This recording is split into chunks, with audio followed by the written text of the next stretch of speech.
Every day in the USA, people find themselves in court.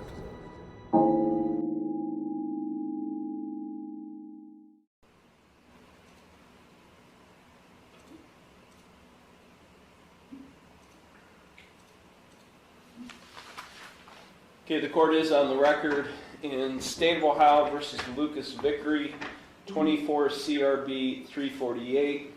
City of Conneaut versus Lucas Vickery, 24 CRB 268, 24 CRB 267, 24 CRB 251, 24 CRB 213. All of these cases are set for a preliminary revocation hearing today. Probation violation complaints were filed against Mr. Vickery in all of these cases. On January 8th of 2025, warrants were issued for his arrest, and Mr. Vickery was arrested on those outstanding warrants on February 26, 2025. He is appearing at this hearing by way of video from the Conneaut City Jail. Also present is probation officer Sean Benoit, who is appearing on video. He's in the courtroom. Mr. Vickery, several probation violation complaints. They're all the same complaint, but they've been filed in each of these cases. Have you received copies of those complaints? Yes, sir. Okay, I'm going to read you your rights. So please pay attention to the rights I'm about to read to you. You do have a right to be informed of and to understand the nature and the elements of the complaints filed against you. You also have a right to know the potential penalties that could be imposed. In 24 CRB 348, this is where you were recently convicted on December 10th of 2024 of receiving stolen property. The probation violation complaint, and the complaints all allege that you failed to maintain contact with adult probation, failed to comply with recommended treatment through community counseling center as ordered. But anyways, if you're convicted of violating your probation in this case, I could impose up to 165 days in jail. I could extend your probation from what was originally 2 years up to a maximum 5 years, and or I could impose more restrictive community control sanctions, more restrictive than what I've already imposed. Do you understand the maximum penalties you face if convicted of violating your probation in that case? Yes. The next case, 24 CRB 268, you've been convicted of 2 counts of theft. If you're found to have violated your probation in that case, and those sentences were ordered to run consecutive, I could impose up to 342 days of jail, 171 days on each of those counts of theft, so a total of 342 days in jail. I could extend your probation from 2 years up to a maximum 5 years, and or I could impose more restrictive community control sanctions, more restrictive than what I've already imposed. So when I say 342 days, that would be in addition to the 165 days that you face on the previous case, receiving stolen property case. So in total, I could sentence you to up to 507 days in jail if violating your probation in both of those cases. So do you understand that? Yes, sir. In 24 CRB 267, you were also convicted of theft, another count of theft. If you're found to have violated your probation in that case, I could impose up to 171 days. That would, even though I originally ordered those consecutive, unfortunately for me, I cannot impose more than 540 days of jail, so that would have to be concurrent to any sentence. So that would run at the same time of the 507 days that I've indicated the maximum time you could serve. I could extend your probation from 2 years up to a maximum 5 years, and/or I could impose more restrictive community control sanctions, more restrictive than what I've already imposed. So do you understand the consequences you face in that case? Yes, sir. In 24 CRB 251, you were convicted on August 15th of 2024 of criminal trespass. If you're found to have violated your community control in that case, I could impose up to 29 days in jail to run at the same time or concurrent with the other jail sentences. I could extend your 1 year of supervised probation from 1 year up to 5 years, and/or I could impose more restrictive community control sanctions. You understand the maximum potential consequences you face on that case? Yes, sir. Finally, in 24 CRB 213, you were convicted of littering, a first-degree misdemeanor, on September 9th, 2024. If you're found to have violated your probation in that case, I could impose up to 171 days in jail. Again, that would run concurrent or at the same time of your other jail sentences. I could extend your probation from 2 years up to a maximum 5 years, and/or I could impose more restrictive community control sanctions, more restrictive than what I've already imposed. So do you understand the maximum consequences you face on that case? Yes, sir. You have a right to remain silent and not to say anything during this hearing that might incriminate yourself. Any statement you make could be used against you. You also have a right to a final revocation hearing. That's another hearing. At that final revocation hearing, you would have a right to cross-examine witnesses and to confront evidence presented against you. You would have a right to testify or not to testify without any negative connotation. You would have a right to subpoena witnesses to testify on your behalf. You would have a right to be proven guilty by a preponderance of the evidence. All of those are hearing rights you would have at that final revocation hearing. You also have a right to an attorney, to have an attorney represent and advise you in this case. And because you are facing a possible jail consequence, you do have a right to court-appointed counsel and to have a lawyer assigned to represent you only if you cannot afford one. If you do qualify for court-appointed counsel, there is a $25 application fee and a $50 cost reimbursement assessment that apply, because I believe in all of these cases you were never represented by counsel, the public defender's office in particular. You also have a right to a continuance of this preliminary revocation hearing in order to retain the services of your own attorney or to consult with your own lawyer. If you are convicted of violating the terms of your probation in any of these cases, you have a right to appeal the conviction or sentence. That must be done within 30 days of the conviction, and you would be entitled to a court-appointed attorney in the Court of Appeals if you receive a jail sentence and cannot afford a lawyer. Now, if you plead not guilty today to any of these probation violation complaints, I will set your case or cases for further proceedings after today. I'll set it for a final revocation hearing, and I will set a bond. A bond is set by the court to ensure your appearance at all future proceedings, and today you have the right to a reasonable bond. So with respect to each of these probation complaints, Mr.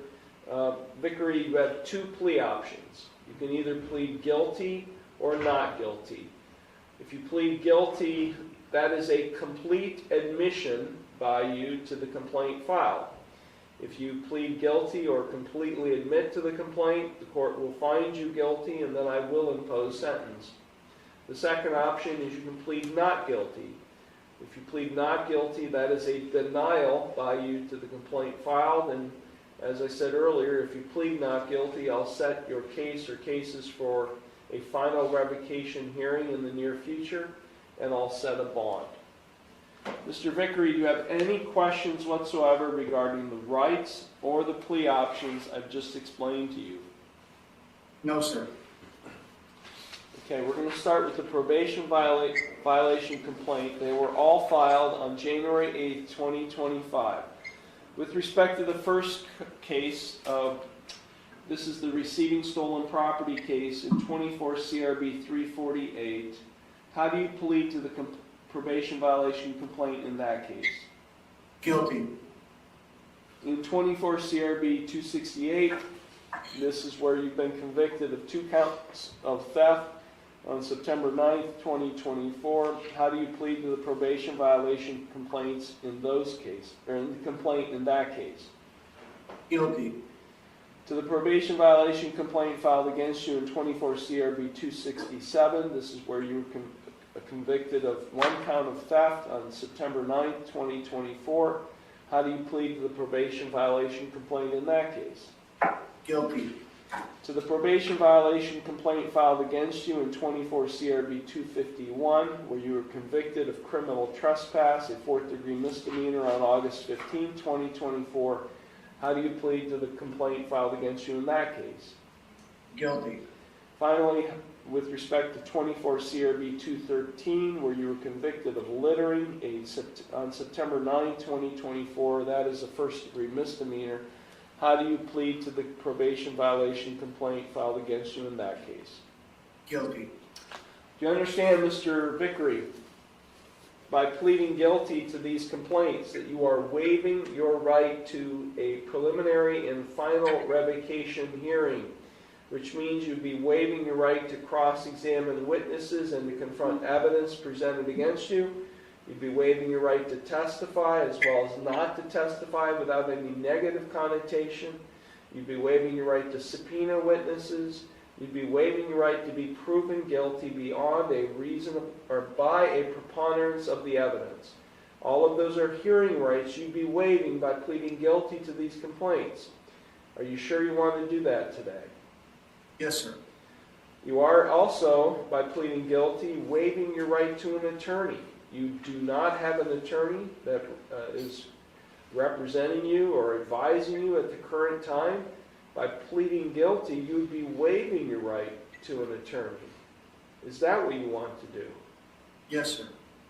Are you currently under the influence of any drugs, alcohol, or prescription medications that might affect your thinking? No, sir. Are you currently on probation, parole, community control, or post-release control with any other court? No, sir. Has anyone made any promises to you about what your sentence will be in order to induce you to plead guilty to these complaints? No, sir. And are you thinking clearly and you understand everything that's happening? Yes, sir. Okay, I'm going to ask the corrections officer to provide you with 5 of the separate Form 5s. So 1 for each of the cases. They're Form 5. For the record, Mr. Vickery, do you read and write English? Yes. Now he's going to give you 5 of these forms, 1 for each of the cases. The form says all the same thing. Basically says, I understand that I have a right to a preliminary final revocation hearing. At any hearing, I have the right to confront witnesses against me, to cross-examine witnesses, and to require the case be proven by a preponderance of the evidence. At my hearing, I could testify on my own behalf, but that I could not be compelled to do so, and that I could have witnesses testify on my behalf and have compulsory process for obtaining the presence of witnesses. That I have a right to an attorney and a right to a postponement to secure the services of an attorney, and that I am without funds to secure the service of an attorney, and the court finds this to be the fact. I have a right to have a court appoint an attorney to represent me without charge. I hereby waive these rights and submit the matter to the court. If you find those documents, all the same document, acceptable, you can sign the end date at the bottom of each of those 5 documents.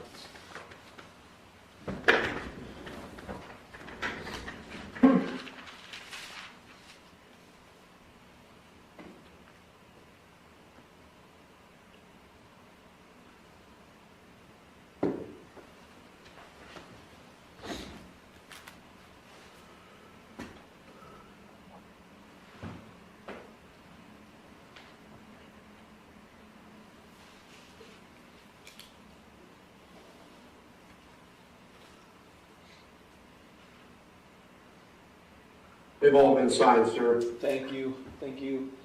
The court finds that the defendant has executed in open court the 5 separate waiver of hearing rights and probation violation matters. Before I make a finding of guilt, Officer Benoit, would you please raise your right hand? Do you solemnly swear or affirm that the testimony you're about to give is the truth, the whole truth, and nothing but the truth, so help you God? I do. Okay, officer, can you tell us, first off, your name, your position, and the nature of and the basis for these probation violation complaints? I'm Sean Benoit, City Probation Officer. The basis of the complaints arise from him not maintaining contact with myself in my office through scheduled appointments, and he failed to comply with the treatment recommendations through community counseling. He had assessments complete while he was incarcerated the last time, had appointments scheduled that he failed to maintain, and that was about it, Your Honor. Okay. The court finds probable cause exists for the filing of the complaints. I do find Mr. Vickery's pleas of guilty to be knowing, voluntary, and intelligent. As I said, I do accept the guilty pleas, and I will therefore find him guilty of violating his probation in each of these cases. Okay, Mr. Vickery, before I impose sentence, and you do face up to a maximum 507 days in jail, is there anything you would like to say? No, sir. Seriously? Yes. You don't have anything? You don't have anything to say, Mr. Vickery? No, not at the moment. I mean, this has been your mantra ever since we started seeing you, in the summer of last year. I mean, you just come into court, you admit to the complaints, you don't want an attorney, you just want me to sentence you. Do you want me just to send you to jail for 507 days? Is that what you want? No, sir. Well, then tell me why!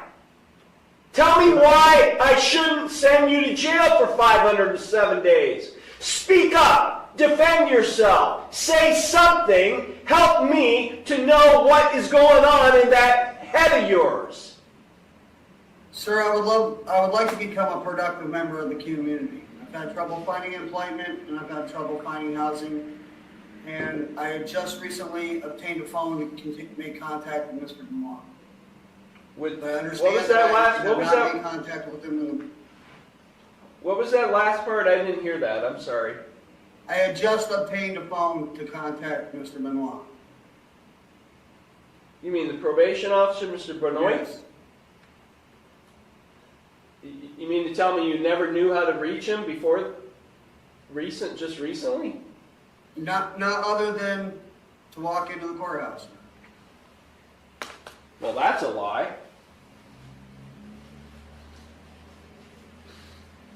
You want to stick by that statement? The last time you were in jail was not too long ago, and I know Mr. Benoit met with you and he gave you his contact information. Is that correct, officer? You Of course. had a card with the next appointment. Yeah.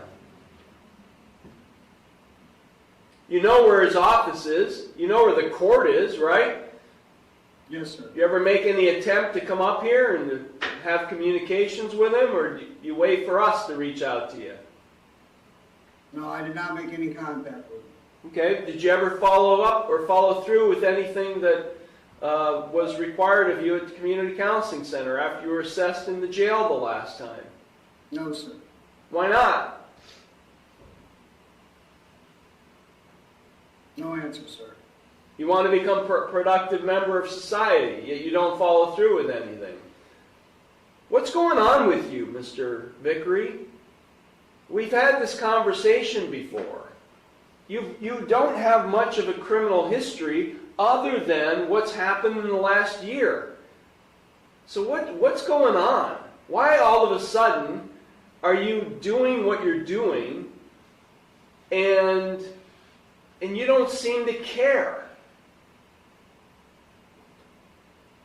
I just don't know what to say, Robert.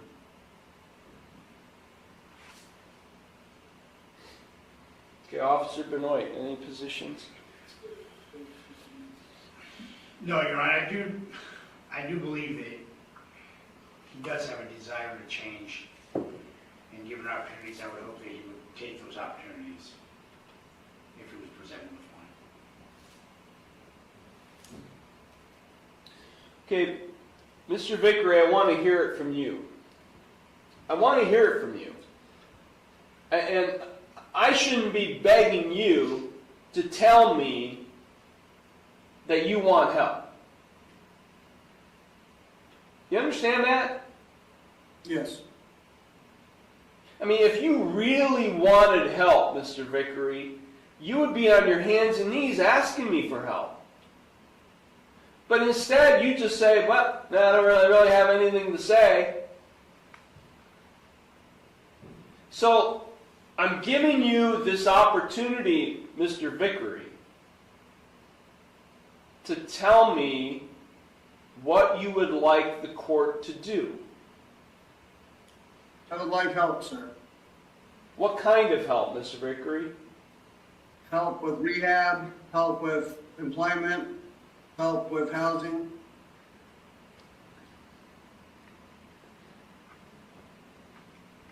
And we've offered you help, perhaps not as intensive as what help we could provide you, but we have provided help for you in the past. Why haven't you, why should I say, or why should I be thinking that today is any different than the past?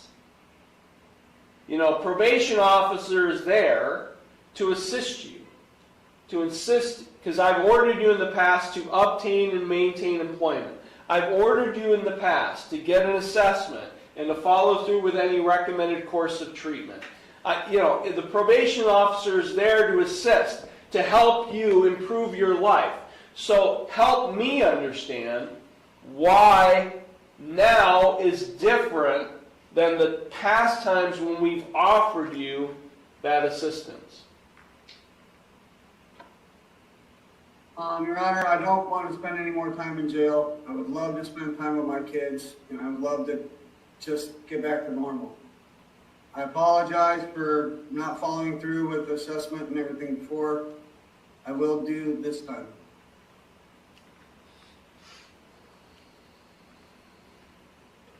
Okay.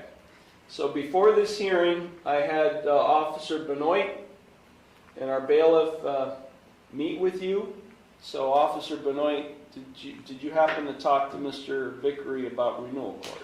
Yes, Your Honor, I did talk to Mr. Vickery about renewal court. I let him know about the program, the intensity of the program, what is expected of him, what it provides him. Mr. Vickery did accept and fill out an application for that specialty document, Your Honor. Okay. Mr. Vickery, renewal court is an intensive supervision program.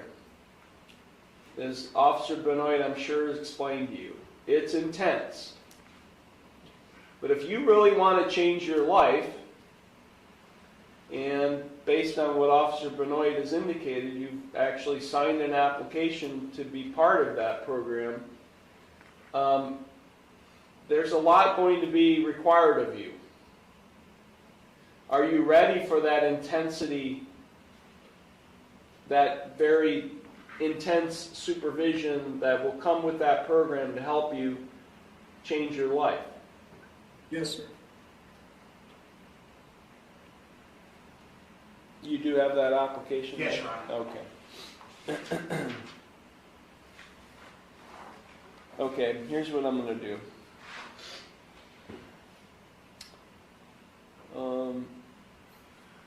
He was arrested on February 26th, right?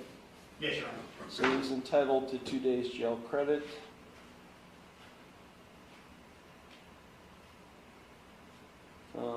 February 26th to today's date, February 28th.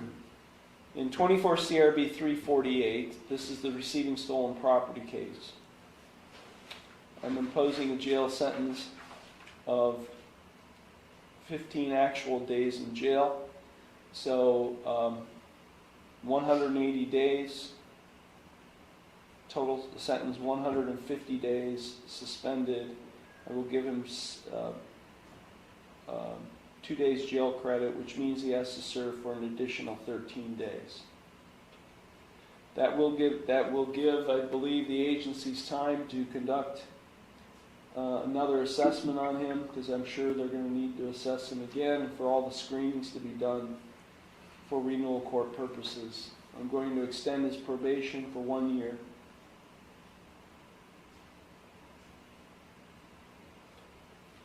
I'm ordering him to obtain a comprehensive diagnostic assessment with the Lake Area Recovery Center.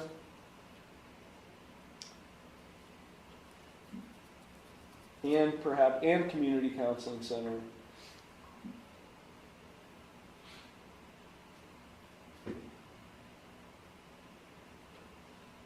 And to comply with any recommended course of treatment.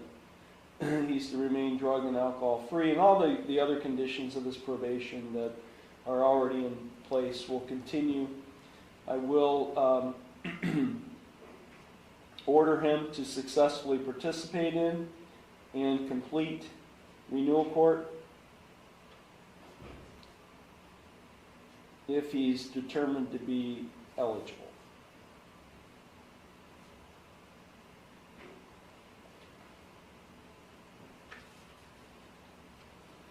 In case number 24 CRB 268, and I'll start with 268A. That's the first conviction of theft.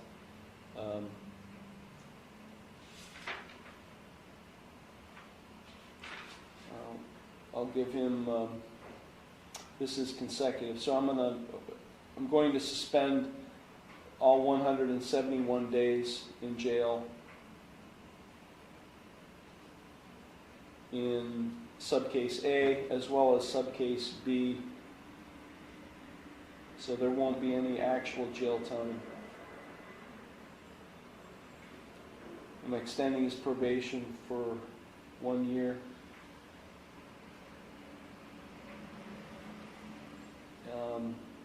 Comprehensive diagnostic assessment at Lark and Community Counseling Center. Successfully participate in and complete renewal court if determined eligible. And you know, I'm just going to stop right here because I'm going to keep going, but I want to just say something, Mr. Vickery. Part of that recommendation may be that you have to go into residential treatment, meaning that you're going to go to live somewhere to help assist you with your treatment. I want to make sure that I'm not the experts. They're the ones who are going to determine whether you qualify for residential treatment or not. But I want to make sure, Mr. Vickery, that you're on board with that. Yes, sir. Okay. 24 CRB 267. This is the conviction of theft. Again, 171 days will continue to be suspended. I'm extending his probation 2 years, or 1 year, for a total of 3 years. And if I misspoke, I want to make sure all of these probation will be extended for 1 year.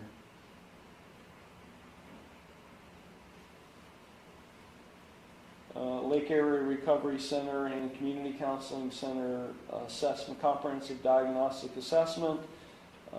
Successfully participate in and complete renewal court if determined eligible. Now, all three of those sentences in 24 CRB 348, 24 CRB 268, and 24 CRB 267 are consecutive. And that's the most I can sentence him to.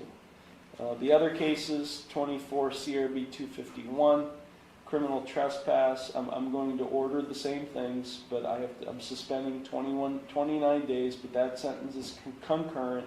I'm extending his probation from 1 year up to, from originally 1 year up to 2 years, so I'm extending it to 1 year. All the same conditions, comprehensive diagnostic assessment at Lark and Community Counseling Center, successfully participate in complete renewal court if deemed eligible. Same applies to littering in 24 CRB 213. 171 days will be suspended concurrent to all other sentences, extending his probation 1 year. Comprehensive diagnostic assessment at Lake Area Recovery Center and Community Counseling Center, and successfully participate in and complete renewal court if deemed eligible. So you're going to sit there for a couple weeks, Mr. Vickery, and we're going to get you assessed while you're in jail. If by chance we receive assessments and completed screenings before your 13 days, the balance of your 13 days of sentence happens, I may release you early, and especially if it's directly into a residential treatment program. So we're going to try to get those assessments scheduled as soon as possible. And then if by chance, Mr. Vickery, you are found to be eligible for renewal court, I will conduct one more hearing to welcome you into that program. And so right now it's up in the air. We don't know whether you're going to participate in or not. It all depends on those screenings. So do you understand all of that, Mr. Vickery? Yes, sir. You do have a right to appeal. You have a right to appeal without cost. You have a right to have counsel appointed on appeal without cost. You have a right to have documents provided you necessary to file an appeal without cost. And you have a right to have a notice of appeal timely filed on your behalf. Mr. Vickery, do you have any questions whatsoever? No, sir. Officer Benoit, anything? No, Your Honor. Okay, this matter is concluded. Thank you.